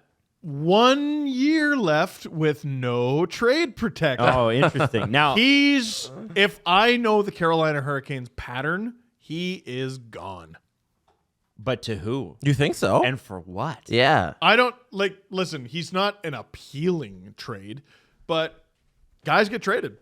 If there's a team with space, Man, there were teams who were like, I'll take Beauvillier. I can't wait to pick up a $27.5 million forward. Who had 1 single point in 11 playoff games this playoff run? Yuck. Like, dude, the guy's career high in points is 43 last year. I What think about playoff total? When did he do it? Don't tell me. I know the answer. you look at that deal for Kotkaniemi and you say, if we lose Marty Necas and we can't do this RFA deal with him because we have Kotkaniemi on the books, you're sitting there as Don Waddell being like, you know what? That kind of sucks. The Carolina Hurricanes are also your friend who, back when Facebook was a thing, would, put their status as it's complicated. And they like Cry. and they post like cryptic song lyrics. Yeah. Shut up. They're so messy. They're just, Rod Brindamore is gone. And also, they won't pay any of the staff or the assistants. And, never mind, he re-signed.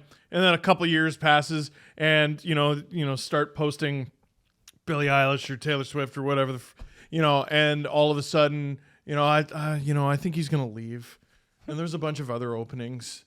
And then the playoffs end and, he's going to stay now. And the assistants are staying too. And this guy's going to get traded, and that guy's going to... No, you want me to bet right now? Marty Necas' dad is wrong. Marty Necas re-signs with the Carolina Hurricanes. They trade Jesperi Kotkaniemi. That's what the Hurricanes do. And to be fair to Kotkaniemi, he had a decent 22-23, where he was half a point a game in the playoffs. I think it was 7 of 15, and then 43 points in 82 games. So he's got the 1 full season left with 0 trade protection. It's probably easier to move him in the off season, but what could happen is you go, all right, next year, hopefully he breaks out, and then mid-season you get a decision to make. Yep. Absolutely. Might be easier to move him mid-season. I do love the drama. How about a trade? Oh, We have a trade to yeah, announce. because We have a trade? Trades aren't there. You can still make trades, just not with teams in playoffs. Now, so this one involves a former playoff team. Can you guess which one? Is it the Toronto Maple Leafs? It is not the Toronto Maple Leafs. Damn! Jesse, you pick. I will pick the Nashville Predators. And they are involved. Can you name the other team, Jesse? Are they Playoff or not non-playoff? They are also playoff. Tampa Bay. That's right. Holy Now, let's go for the 3. shit! Let's go for the 3. Who's the player? And it's a player. No, there's no way. Yeah, you can. It's a player. Think about it. Is it Steven Stamkos? No, think about it. Oh my god! Come on, guys. It's not Tanner Jeannot. Come on, think about it. These teams trade all the time. There's one more guy. Jesse and Steve. Who's okay? Which team? is the guy? It's a defenseman. It is. It's a defense. Ryan McDonagh? Ryan McDonagh is Tampa Bay Lightning again. Yeah. No way. I guess the Matt Dumba and whatever else experiment they had didn't work out.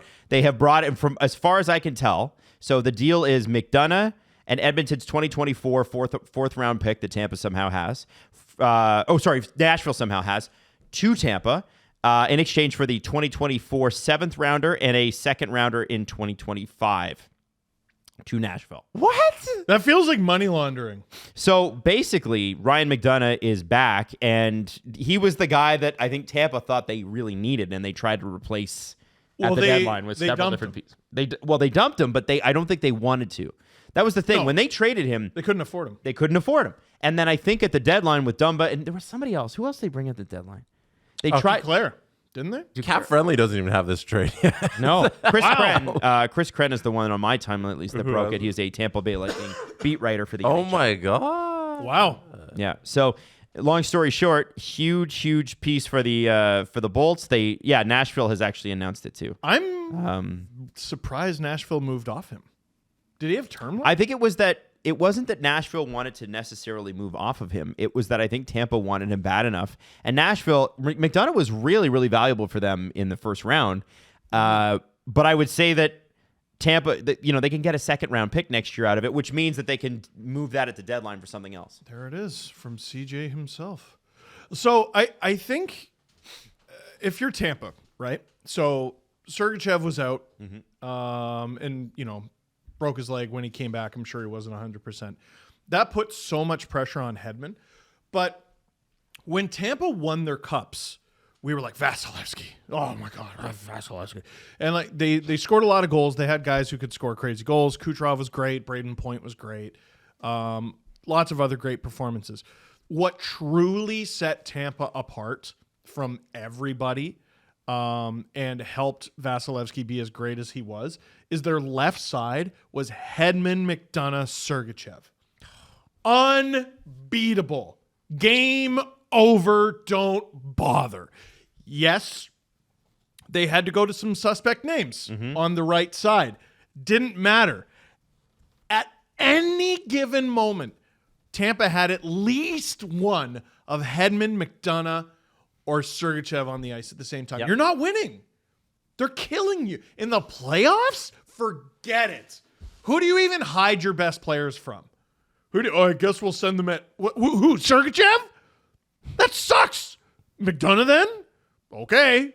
Bury his friggin' stick right beneath your pelvis there. Dude, it's... As a fan of an Atlantic Division team, I'm not thrilled. Not thrilled.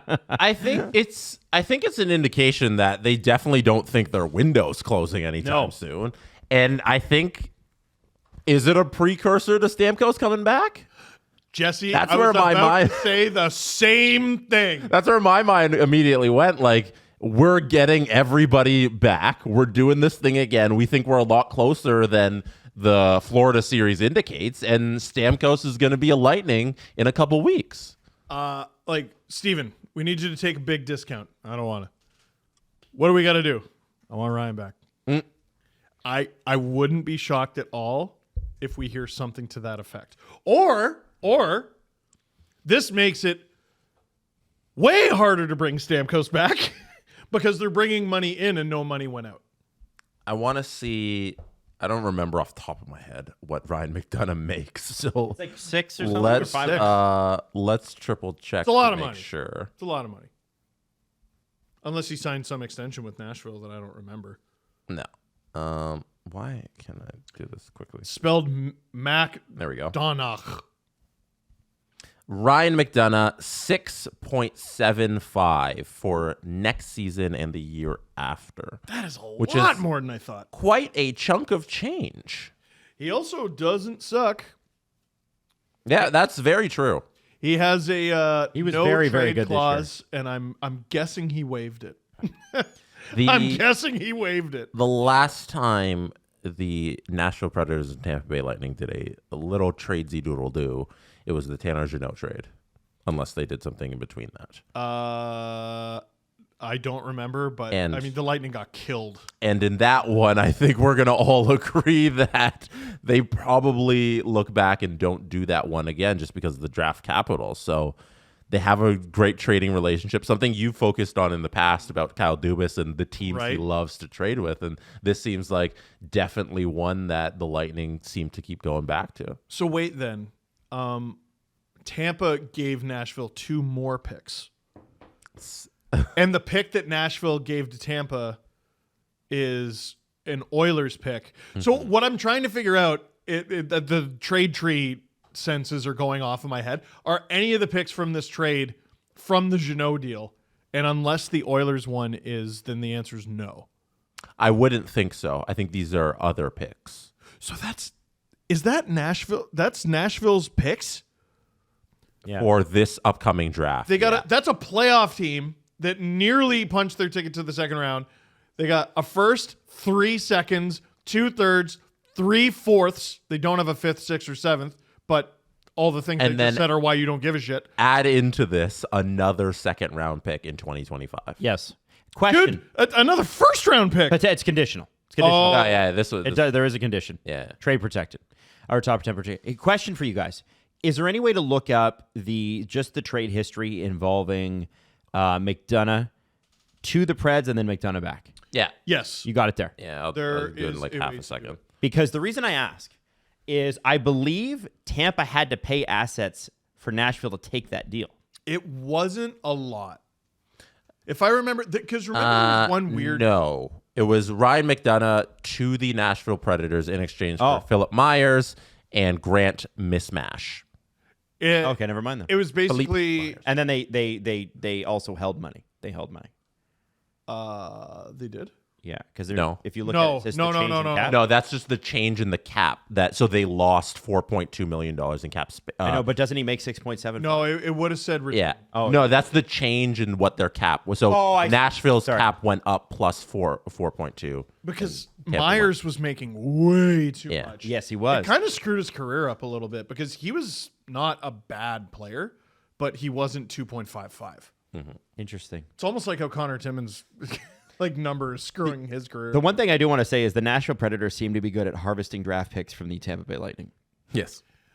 I mean, Between this and Tanner Jeannot, that's like it's pretty solid. the list of trades Julien Brisebois has lost in recent years is a short list, but they include the Preds. Wow, that's a very big deal. And screw the Preds for sending another really good defenseman to the Atlantic. Thanks Yeah. for that. Yeah, it's I good. think it's clear that Julien Brisebois, when he has guys he likes them a lot and will do anything to go acquire those players. Nashville clearing space for Marner. Just stop. Not like that's not a ridiculous thing to say at all. it's I know, but Like Marner makes a lot of money getting $6.75 million outside of your team. It's not a ridiculous thing to say at all. They need high-end scoring talent. They have tremendous draft capital to build around this playoff team, as you illustrated. He can play defense. And he can play defense. In a pinch, he can be on the defensive side. It makes a lot of sense for this Nashville team to acquire a player like Mitch Marner, and now they have some cap room to do it. So, okay, I want to talk a little bit about the fact that we're not going to do much on the Craig Berube press conference, and that is because we watched the whole thing and there really wasn't anything of note. He's a big communicator. We've read all that. I think the great breakdown. I'm gonna overanalyze it when I get home. The great okay, There'll be that's a video fair. on that, The yeah. great breakdown of I think what you guys talked about was yesterday with you and CJ. You filled in for Julian on the Chris Johnson show, and I was listening to it on the way, and it's spectacular, loaded with Leaf stuff. So instead of I don't want to necessarily repurpose a lot of that. What I wanted to do was go through an article that Luke Fox put together for Sportsnet.ca, and it is 57 random thoughts he has about the Toronto Maple Leafs. Damn. We're not going to 57 of them, but I thought there were 4 or 5 that were. 57. He has 57 thoughts about them. I thought you were gonna probably say do pages. too. Wow. You just haven't written them down. I have, and that is Hockey Rants and Raves. So coming out from HarperCollins this fall.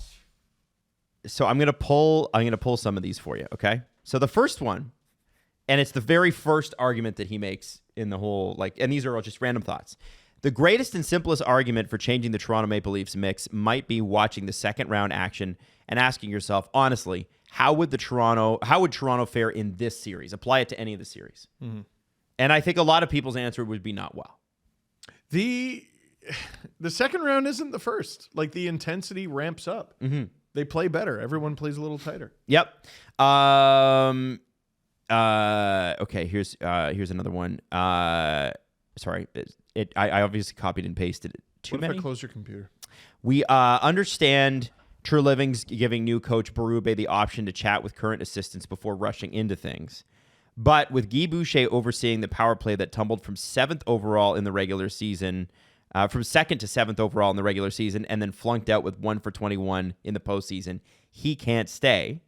There are whispers, and I think Barnburner said that Mark Savard is coming from Calgary. Empty netters as well. The Flames power play fell from 19th to 26th last year under Savard. How do we feel about that?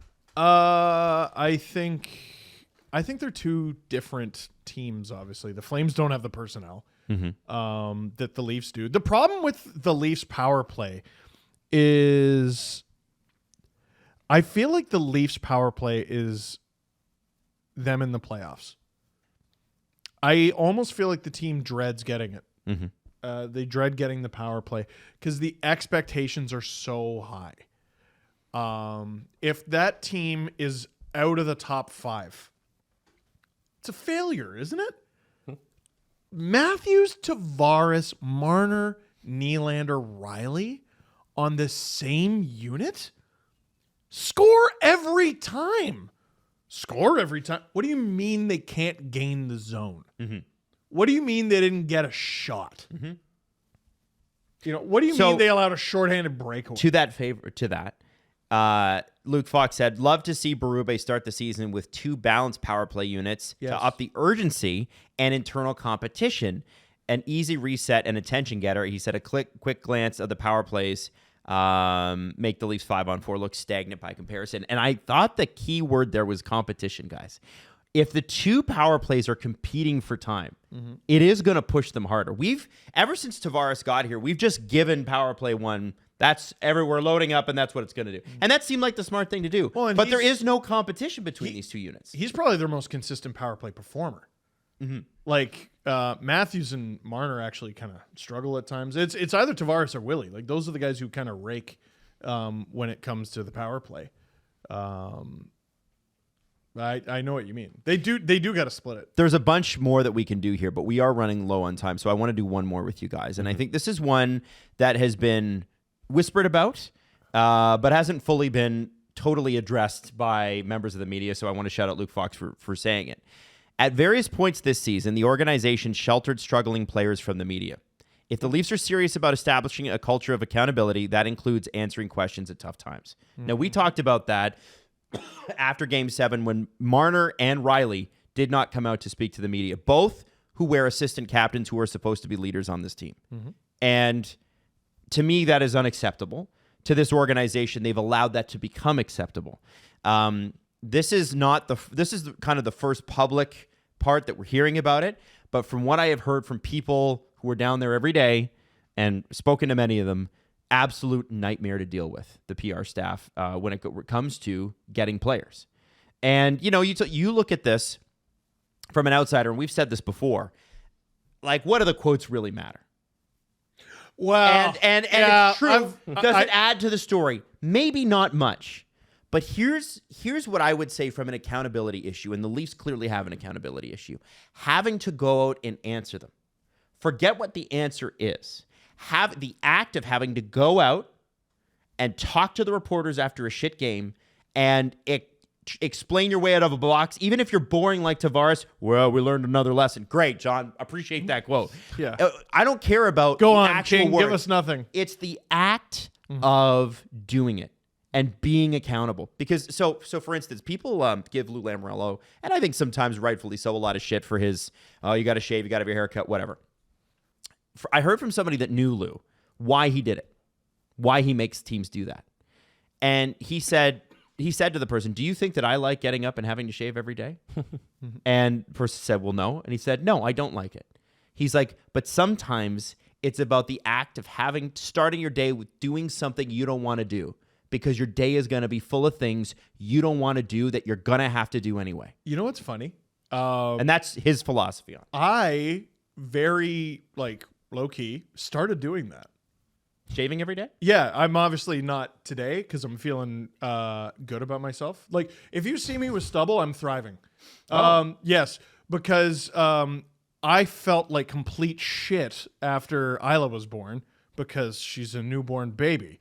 And to give off the illusion of I'm doing fine, I started shaving every day because you look clean shaven. You're taking care of yourself. Okay, great.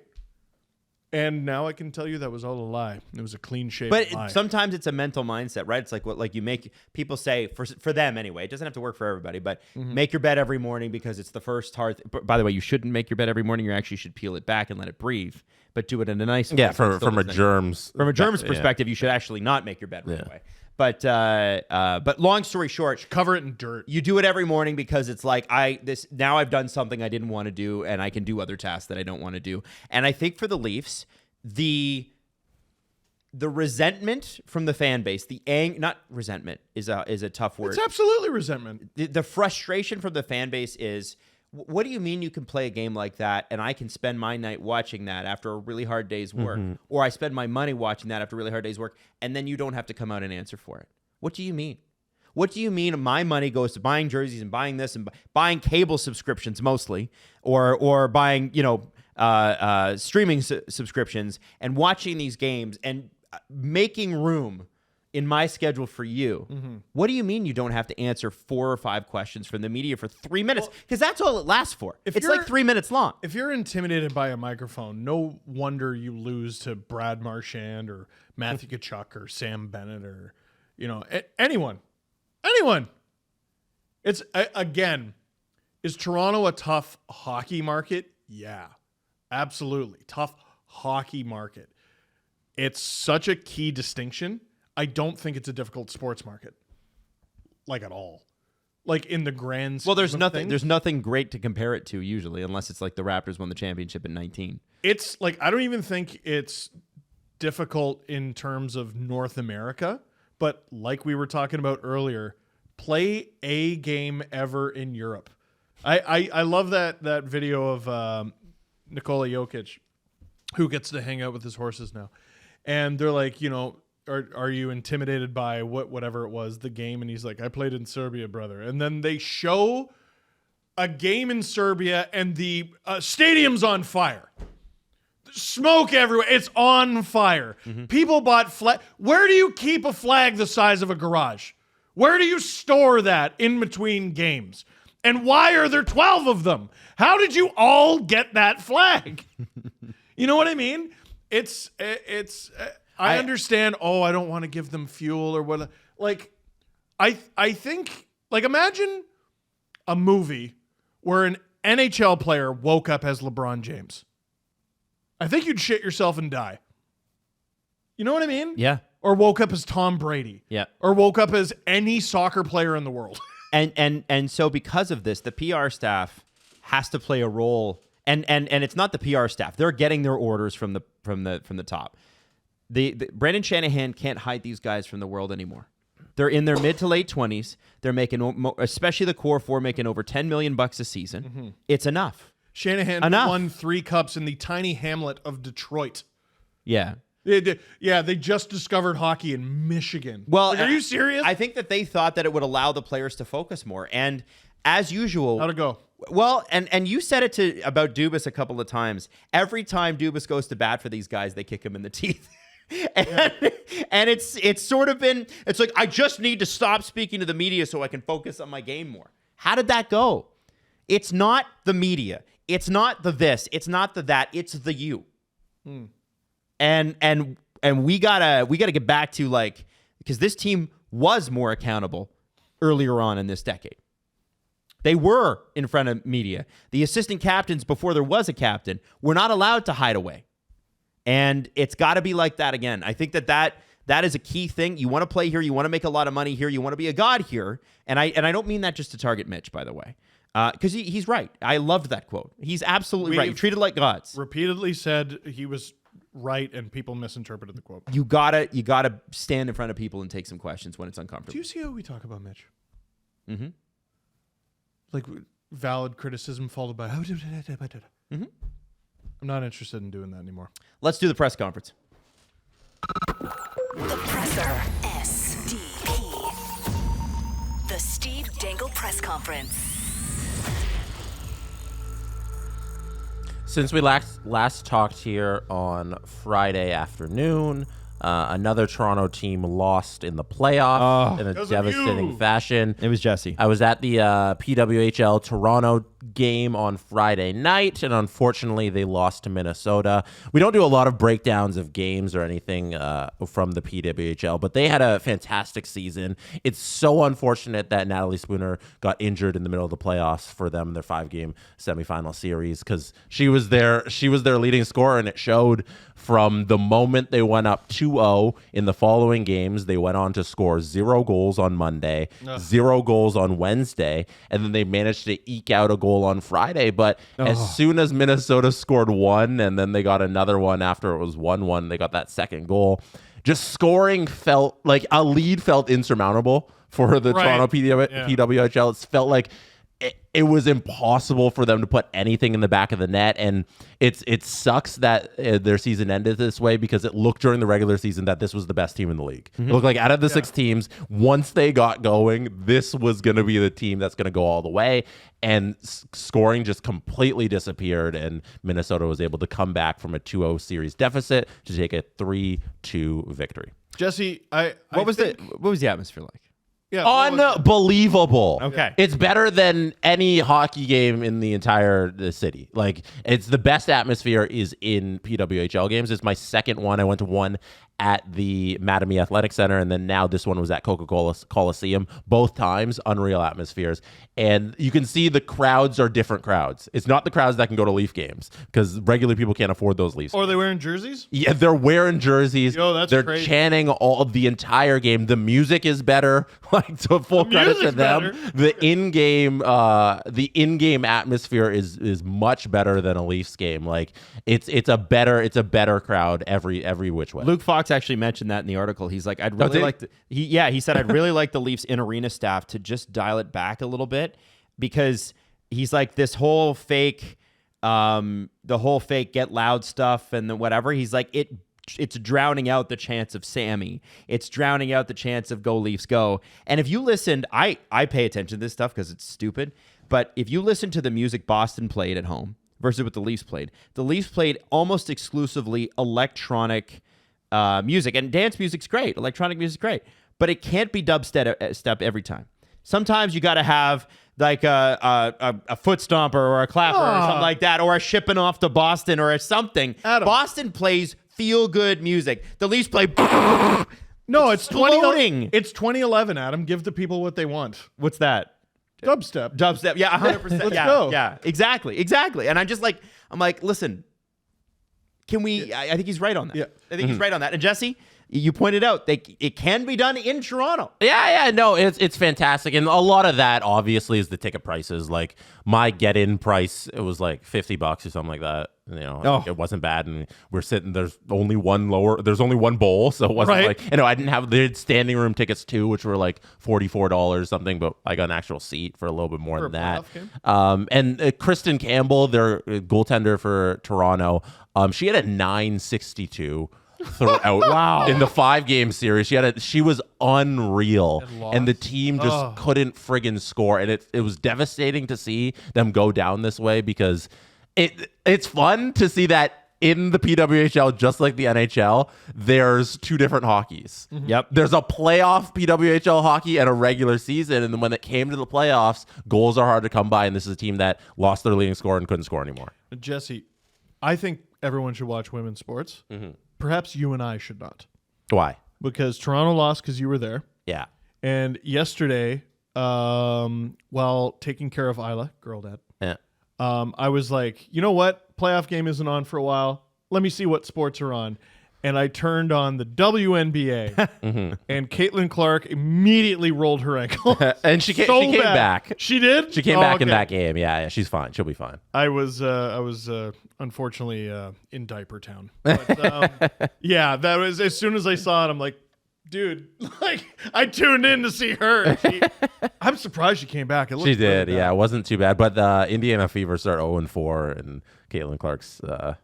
They lost? Yeah. They were doing so well. No, she hasn't picked up a victory yet. But like, it's the reason they had the number 1 pick is because they were the worst. Yeah, how many games did Wembanyama win this year? Like 9? San Antonio's fucking. They're gonna pick top 5 again. Yeah. Like they're awful. There's a reason the bad teams have the number 1 overall pick, and she didn't go to a good team, and people need to give her some room to just grow in the league. One of my favorite categories of basketball content this year was just people ripping on the Spurs. Like, if you don't pass to him, I want you waived tomorrow. Why aren't you back? Jesse, I any think questions? we should work it around. Give it to Wemby. First question comes from Maddie Smith, who wants us to react to Brendan Shanahan's face in the Craig Berube jersey photo.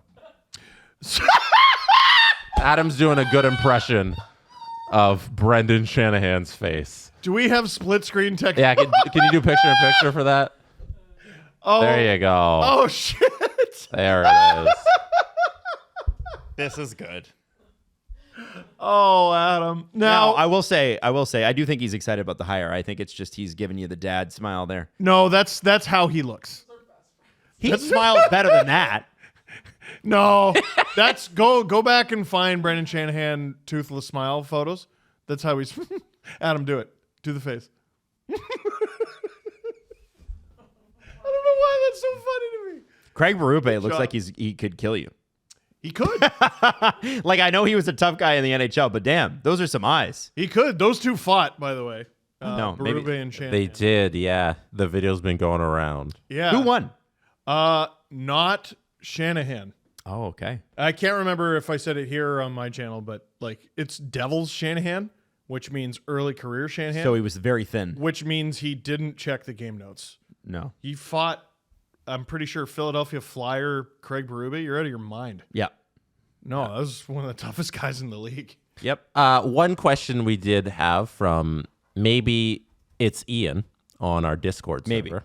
Go to stpn.ca or in the link in the description, you can join us on our Discord server. Maybe it's Ian has a question for Steve. Steve, do you miss talking about the Coyotes yet? You seem to really enjoy those conversations. No. And actually, you know what's fun? We're in the final stages of editing for my book, Hockey Rants and Raves. Comes out October 15th, HarperCollins. You know what's been such a pain in the ass? One, updating stats for a book that I wrote mid-season. Mm-hmm. That's been difficult. Number two, I actually did write quite a bit about the Coyotes, Okay. and I had to delete almost all of it. Oh. There's one chapter in particular, without spoiling it, where I tried to be funny and just kept crossing out references to the Coyotes and replacing it with Utah. Oh, okay. Yeah, you'll have to see it I mean, Did you know there was? I hope Arizona gets his team Did you know there was Coyotes news though? today. No, there's been Coyotes news. Like There's been a little bit of news about Yeah. the auction that's like the coming mayor up. And, the mayor saying we're not putting public funds towards this, so don't even try it. yeah, and like we never did the Katie Strang article where they kind of did a breakdown of how things went in Arizona and bills not being paid and all that fun stuff. But Yeah. the land auction's still maybe going to happen. I don't think the way this is all trending off Steve. I'll shut up. We'll stop. Next question. We'll end on this. This is from Wham 876543. Yep. Columbus Blue Jackets fan. Prior to this year, when was the last time the President's Trophy winner got to the conference final? Well, I can think of Vancouver in 2011. Didn't they win the President's Trophy that year? A little bit of trivia. Who won the 2020 President's Trophy? That's a really, really good question. Right? I haven't the slightest clue. 20. Yeah, this is a Steve question. I can't remember all the conference finals going back 10, 15 years. I am going to blindly say the 2013 Blackhawks. You are incorrect, but you are close. Damn. The 14-15 Rangers. Oh. I think the point is to Underrated. illustrate how winning the President's Trophy does not equate to postseason success at all. Yes. The last decade of hockey. They're two different sports. Two different sports. Yep. Might as well play lacrosse. Did they not make the finals that year? Did they not lose in the finals? 14-15 is the year, yeah. That was a good team. Henrik got them all the way to the finals and they lost. Yeah. Alec Martinez. But I think that's 9 consecutive years of hockey. Now the Rangers have broken that streak again, but 9 years of hockey that the President's Trophy winner doesn't make out of the second round. Oh, crazy. It's different sports. Crazy. That, Alec Martinez cup-winning goal, there was a former Leaf on the ice for the Kings when he scored it. Who was it? I don't know. Kyle Clifford. There you go. Wow. As you would expect. On the ice for a cup-winning goal. All right. Well, We're that's back it. again tomorrow. By the way, everybody is assuming that this McDonagh trade means Marner to Nashville. And they're right. What? We don't know that. Come on now. We don't know that. We don't know that. But we can think it. The Steve Dangle Podcast. Follow the guys on Twitter at Steve_Dangle, at Adam WYLDE, and at Jesse Blake. Connection complete.